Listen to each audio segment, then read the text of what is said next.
The guy sounded 100%. It was amazing. It actually probably goes to speak to how good some of these vaccines that are being created are. And what my father's done on the vaccine front, no one could have done. No one could have done. I mean, literally, Biden was calling my father xenophobic for shutting down America from travel to China. I mean, and the virus came from China.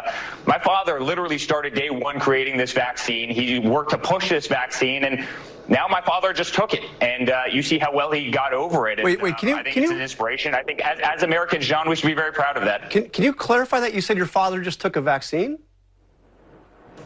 Meaning when he was in Walter Reed, the medicines that he was taking, and the on therapeutics. Friday, he felt horrible.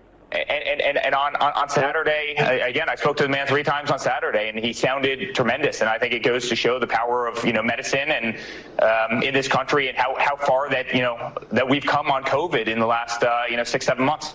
Imagine how low on talent you have to be to send Eric Trump onto national television, the guy who thinks that his dad not only created a vaccine that doesn't exist, but that he took it and cured himself. In case you thought the Saturday Night Live branding of Eric being the dumb one wasn't fair, it's fair. Eric claims that what his father has done on a vaccine, no one could have done. Now, a few things. First, there is no vaccine. Figured we should probably get right out ahead of that first, considering the very basis for what Eric's saying here is non-existent.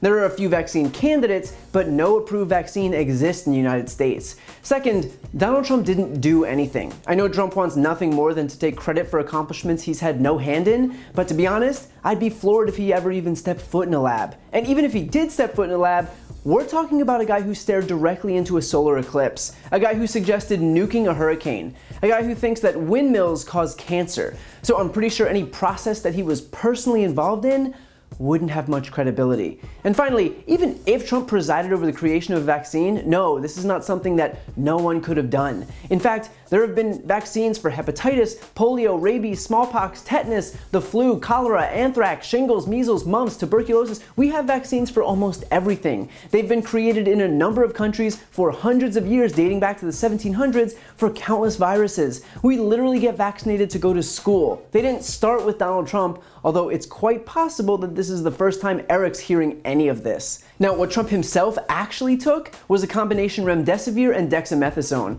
One's a steroid and the other is an antiviral medication, which ironically was developed in 2015 as a treatment for Ebola, meaning that it was created while Barack Obama was president, meaning that Eric Trump is pretending that Donald Trump created a vaccine that not only wasn't a vaccine, but that was developed during Obama's presidency. So I think the phrase he's looking for here is thanks, Obama. And of course, Eric then tries to pivot to attacking Biden for supposedly calling Trump xenophobic for shutting down travel to China.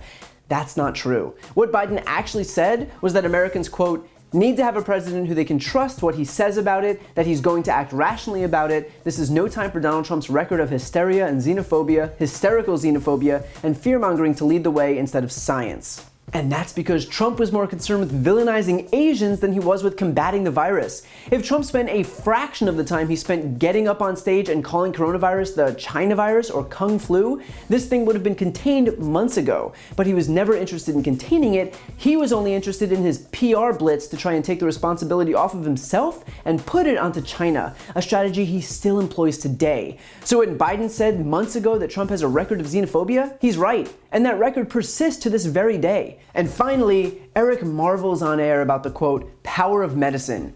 Yes, medicine is powerful. I don't think there's anyone in this country who ever doubted the efficacy of medicine.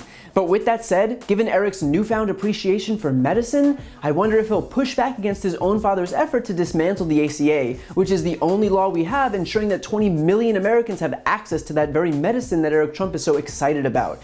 Because if his dad and the rest of this administration succeed in their efforts, stripping millions of Americans of the same care that Donald Trump just employed on the taxpayer's dime is exactly what will happen. The fact is that effectively everything that left Eric Trump's lips was not only a lie, but such a perversion of reality that it's hard to imagine we live on the same planet as he does. And yet the fact that this is the best the Trump campaign can do, less than a month out from the election, goes to show just how deep the incompetence runs in this administration. While you're here, please subscribe to my podcast, No Lie with Brian Tyler Cohen, where I take a deeper dive into the week's biggest stories and interview major players in the world of politics, like Kamala Harris, Adam Schiff, Katie Porter, Nancy Pelosi, Cory Booker, Eric Swalwell, and many more. Again, that's No Lie with Brian Tyler Cohen, available anywhere you listen to podcasts.